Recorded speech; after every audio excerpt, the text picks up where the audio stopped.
All right, hey everybody, welcome back to the channel. This is Rob here at Smirking Gun Reviews. We're back for the final episode of Season 7 of Game of Thrones rewatch, review. It's the Dragon and the Wolf. Super long episode, lots of stuff to talk about, full spoilers ahead. I even wore my special John Going to the Wall t-shirt. You can get it at T-Fury if you like it. It says...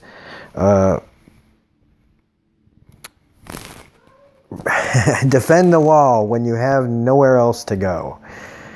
And it's got John and the dire wolf Ghost. I forgot his goddamn name. He's been off the show for so long. But yeah, I really dig this shirt. I only wear it on special occasions, so it's like fucking brand new practically. Also, let's not forget that we do have the contest going on for the collector's editions of the limited edition or whatever of the Game of Thrones Oreos. There are 2 of them.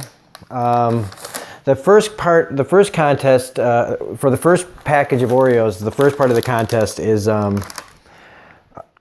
putting in the comment section what your favorite or best moment, what you think is the best moment of Game of Thrones. That contest is going all the way till it's over. So anybody can put their best favorite on any of the reviews that are going to be coming up, and this one, or on the contest one. You can put your best favorite on any of the episode reviews because it'll all be counted, because this one for that one will not be given away until the end of the shows.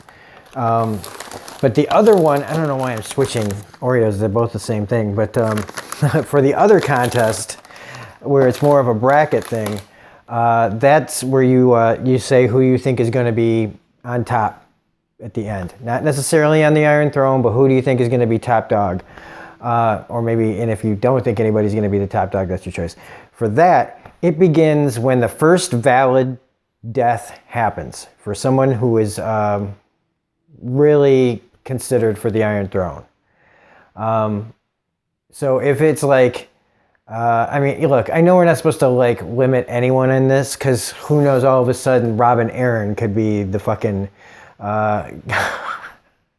king at the end. Wouldn't that be fucked up if it was, and I just called it accidentally just now? Robin Arryn ends up on the Iron Throne. Come on. It better not be. That would be so fucked up.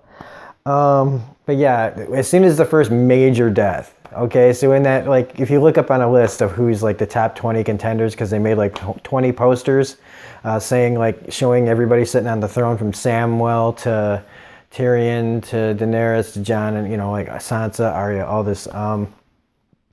So that starts when, you know, so if your character makes it through the first episode, you keep going.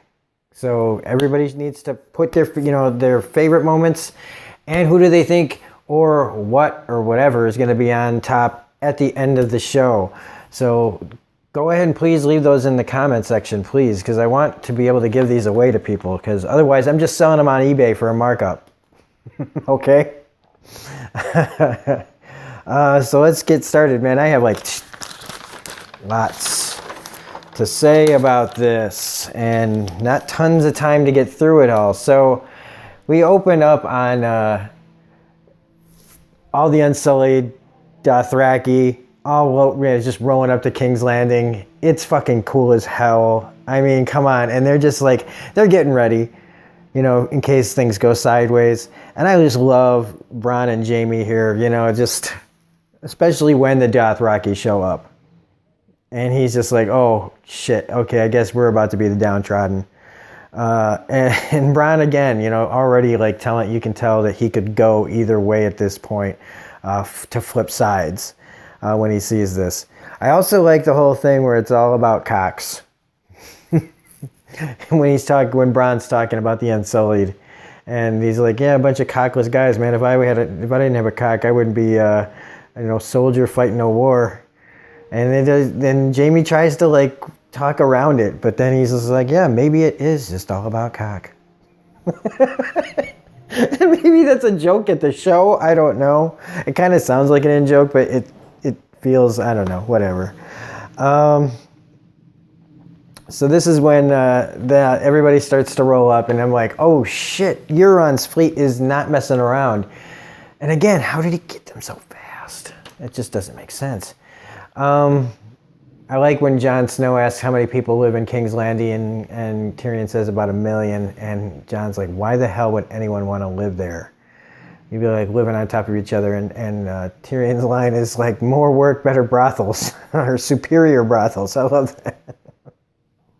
You know, it's so dirty and shitty there and everything, and it just sucks, right? It just sucks being a Westerosi, but god damn it, you know, at least everybody seemed to be getting laid. Everywhere you talk about in this show, everybody's just banging, and nobody was having a hard time getting laid back then. If it wasn't so nasty, I would prefer to live back in those days. Because damn, man, if life sucked but you were getting laid, you know, sometimes it's all you can ask for, right? The Hound and the zombie, him having to mess with the crates. He's just always starting shit. And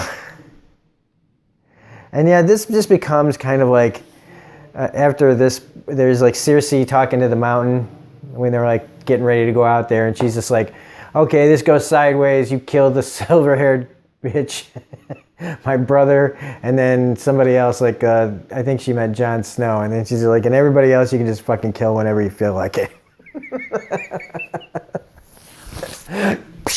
Gangster. But since then, now it just becomes like one big reunion after the next. First is, let's talk about Brienne and the Hound. Brienne's look on her face, man, she saw a ghost. But I like that they actually just have a conversation. And, yeah, when they're talking and they talk about Arya and how she's alive, and just hearing how good she's doing, and man, she's like a force to be reckoned with, and neither of us would have been able to, like, you know, if anybody gets in her way, that kind of situation, what she says about Brienne says that about Arya, and the smile, that small little smile that the Hound gets, man, he never fucking smiles. Hearing that shit about Arya gives him that slightest little bit of pride and smile. And I mean, now that he knows that both Stark sisters are back at home, you know, he kind of did his little own personal mission. You know, nobody gave it to him. He didn't make any oaths and shit. And so hearing that news kind of is like, it gives him one little moment of happiness that he allows himself for like one fucking second before he just goes right back to being his miserable prick self. But that was really great, that interaction. Pod and Tyrion, it's just nice to see those two back together. They're just, you know, they're buddies, and just sad that they're always, you know, not with each other. And then we get to Tyrion and Bronn, and I like how this just starts to ramp up, man. Like, they kind of, you know, Bronn's changed. Money changes people. But I do like that Tyrion tells him, you know, before it starts to get too serious, because, man, it really is getting serious talk. Bronn's like being like, fucking, I don't give a shit. And Tyrion is just like, it's good to see you though, man. And that gives Bronn pause to like reverse gears and tell him, yeah, you too, man. You know, like a couple of guys that are just like, yeah, some shit's going on between us, but it's not personal. I still like you. That don't, you know, both of them would go, I hope we don't have to kill each other. And yeah, everybody gets to the dragon pit. We get the whole big, you know, and of course, Dany has to make a big presence, but right before that, the Hound and the Mountain squaring off, and honestly, they keep changing the size of the mountain so much that like this mountain is about as tall as the Hound. I always remember the mountain being bigger. Maybe, I don't know, maybe I'm remembering it wrong, but I know the Hound, you know, Jerome Flynn, or is that his name? No, Rory McCann. Rory McCann's a big dude. The Hound's a big dude, man. But him standing right next to the mountain is very like, what's so big deal about the mountain? You know what I mean? Like, the Hound looks like he could take him one-on-one right now. But that thing that he says about, you know who's coming for you. And he's always been coming. Fucking remember that shit. That is going to be the shit that's what they're talking about. All right, so at least I know, you know, I mean, he could be talking about himself. The Hound could be saying, you know who's coming, me. But we'll see.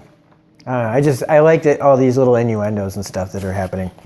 All things you have to pay attention to. Like the whole thing with Varys and Melisandre and her saying, I got to come back here and die in this wicked country, and so do you, after leaving for Volantis. So there's some shit to remember as well. Dany flying in on her dragons and Cersei's steel just like sitting there like, she can't. She probably internally is like, holy fucking shit, dude. But she's got to be like just still. Just cold, hard steel. And that's what she does, man. She is a player, man. And Euron, it looked like the look on Euron's face was, how do I weaponize these? That's what I was thinking. Like, he's just looking at that like, if I had me one of those, I'd be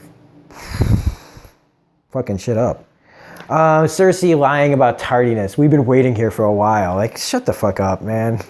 I know that they have been having a lot of problems this season, talking about time mess-ups. But literally, this was the one time that there isn't a time mess-up and somebody lies about tardiness. She was like less than a minute. But of course, Cersei just has to go right in. Just starts with negativity.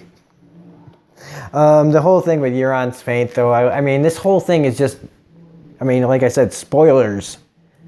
This whole thing's a feint.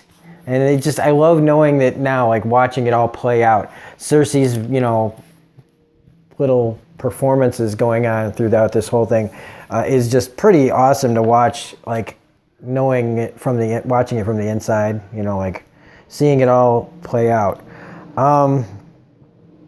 Qyburn getting all, skip that. Cersei's paranoia, yeah.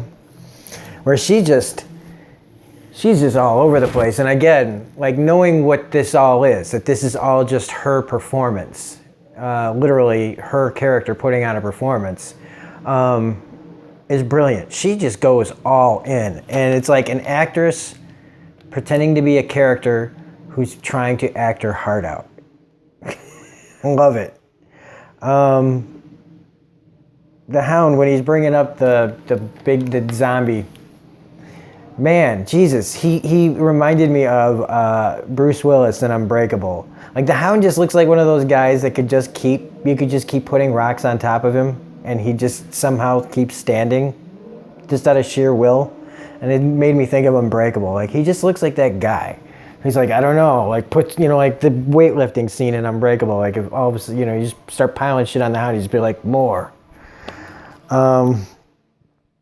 Let's see, and Qyburn getting all sorts of horny for the zombie. He's all like, okay, how do I? Now just like the other guy, like Euron, he's going, oh man, how do I weaponize this? And then after they, they kill it and everything, and Euron going, oh, that's it, peace out, everybody. They don't swim. Yeah, but they freeze water, dipshit. They'll freeze your boats. Well, maybe they can't do that. I don't know. Yeah, I guess if the White Walkers could have done that, they could have, never mind. I guess it is safe on the water somehow.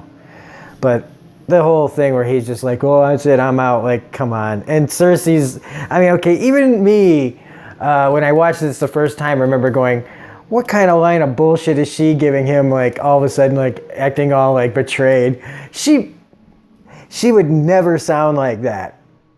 She would never sound like that if she was actually betrayed. We've seen her be betrayed, actually betrayed. And she never responded like that. So that was the first sign that this whole thing is full of shit. And that, I blame that on the writing. I think she should have been like, if you want to go, then fuck off. That's Cersei. That's how Cersei, like, and if, and by the way, you've got like 30 seconds before we send the guards to kill you. That's Cersei. And then, this is like, too easy. I wrote too easy. When she's like starting to agree with things. When Cersei's starting to agree with everything. And I love, if you look, when they show Tyrion, you see Varys in the background, and his smile, Varys is like, I don't know if God damn it, I can't say the guy who plays Varys' name right now. Conleth Hill? Conleth? He has this smile on his face that, like, I don't know if he knew the camera was on him or not, but that was like a way too big of a smile. But then when she asks Jon, you know, like, hey man, can you do this for me? He's just like, nope, I can't do that shit, man. I've already pledged myself to Daenerys and all this stuff. And I know he sounds like Ned, but he's Ned if, you know, what we find out later anyway is everything about Ned and everybody is kind of just so much bullshit, except for the part about him protecting Jon. But, you know, he's learned from his father's mistakes. And so Jon's just such a fucking dope character, man. Like, now I get it. Like, at first I didn't get the whole thing because he was always just like, ooh, like, you know, Jon Snow who knows nothing, you know what I mean? Like, and now he's like, Jon knows something. And it's just weird. Now I get why the ladies like him. And then we get Tyrion and Cersei. Fuck, this scene is awesome. Because they just go at each other and he tells her how many times I can't count anymore, how many times I wanted to kill you. And how I thought about killing you. And then she rubs her belly and it's working. I'm telling you right now that if this isn't a fake pregnancy, she's going to give birth to the fucking Antichrist. So I don't believe in this pregnancy.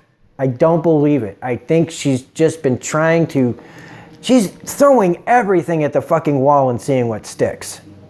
Do you know what I'm saying? She may be gangster, but she's also desperate. And what better way to get your fucking family back together and in check or whatever, one final fucking gambit, throw the fucking kid card in there, because you know people do it in real life. And they've done it for a lot less. I'm just telling you. Prepare for it. If it happens, don't go, oh my God, Lord, she's not really pregnant. Dany and Jon and the dragons, and talking about dragons and how they, you know, used to be really awesome, and then they were kept here and they were domesticated in King's Landing, and what a shitty place. And this is pretty much where they fall in love, or this is the flirting, man. This is them flirting. It's kind of hilarious, actually, because nobody's really saying anything that's like about lovey-dovey shit, but they're just into it. And then we get Cersei's big move, where she just tells Jaime, yeah, guess what? We're not fucking doing any of that shit. So, you know, Jaime's like, what the fuck are you talking about? Like, yeah, of course Cersei's not going to do nothing.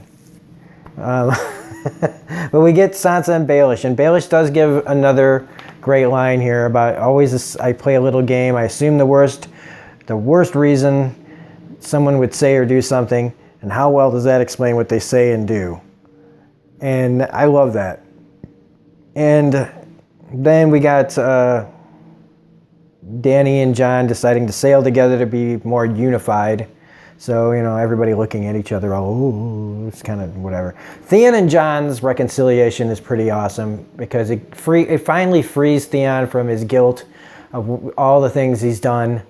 And I think for a guy who's survived this long, I think he's suffered enough in the situation that this show is in. If this is real life, then no, fuck him. Let's put him in a catapult and fling him against a wall. But show-wise, he's going to get his sister probably, and he's probably going to die, right? I mean, that's what I figure, right? In the end, is that Theon's going to kill Euron, but he's going to die himself, and it'll make Yara the queen of the Iron Islands, if there are any Iron Islands after the whole thing is over. But at the time being, it would make her the queen, where she could potentially make all the changes that they've been talking about. Now, like I said, this event could happen, and then everybody fucking dies anyway, so who knows? Not compared to you. Yeah, I love that when Theon's like saying, like when Jon admits, compared to you, yeah, I'm a fucking saint. But he does let him say that he's a Greyjoy and a Stark, so that's, they have this moment. And even if Theon hasn't gained back anybody's sympathy, at least, they gave it their best shot. Now here's where we get to what I used to call my bungling of Baelish. In show terms, I take it back, and I'm happy to take it back. Rewatching it and seeing how everything played out, and in this version of Game of Thrones, the TV show version, I hope it plays out differently in the books. This is a perfectly acceptable way to take out Baelish, in my opinion, now. Because now I see that it kind of like, in this show, the politics are fucking over, for the most part. Except for Cersei's little thing, the politics are kind of over. There's going to be backstabbings and shit like that still, sure, but like the real politics, and since Baelish is playing the politics game, the last place that anybody's playing politics right now is at Winterfell. And so when he tries his ploy to get the North, and it blows up in his face here with the Stark sisters playing his ass the whole time, and then him, all his lies being revealed. You know, you got the guy from the Vale there when they talk about how he threw Lysa down there. And when it finally comes down to it, yeah, cut his fucking throat and he dies there. And I guess I'm okay with that this time around. I wasn't before. Like I said, I do want a different story in the books for Baelish, because this is still kind of like, really? But we've got 2 more books, so hopefully Baelish makes it through the 6th one. And we can see him I can see him get closer, because I'm obsessed with watching this. He's a very much like, I don't know, it's just, I love the way he thinks, even if he uses the way he thinks for bad things. It doesn't always have to be that way, but I love it. The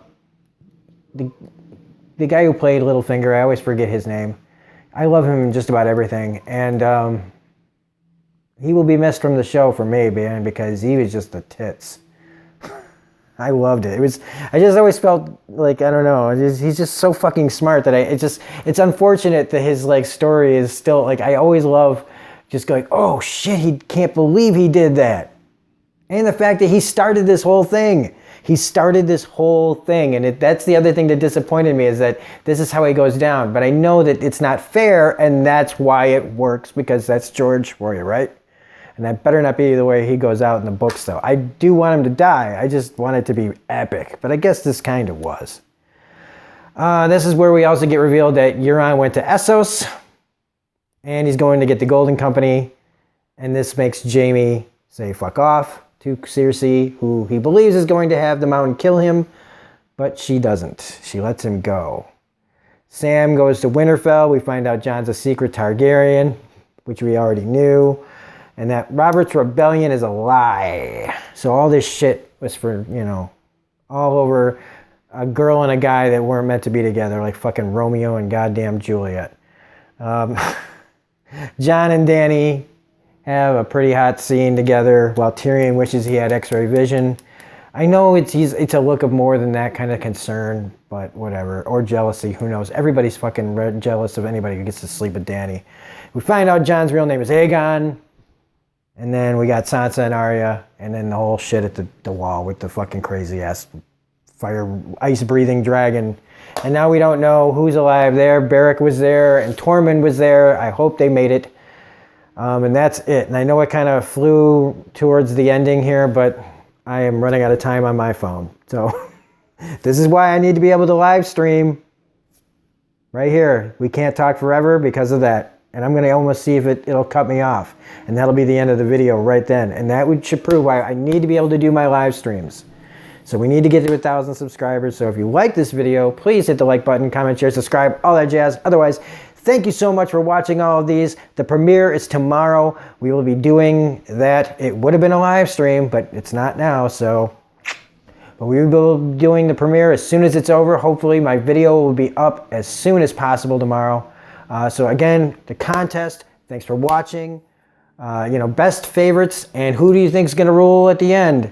So thanks again so much for everybody for watching these videos with me. It was such a blast to rewatch this. It's such a blast to talk about it with you guys. And I hope you join me for season 8 every week until it's done. And then again, you can win some da-da-dun-dun, da-da-dun-dun Oreos. So this is Robert Smirking Gun Review saying, see you when I see you. And have a great night. Bye.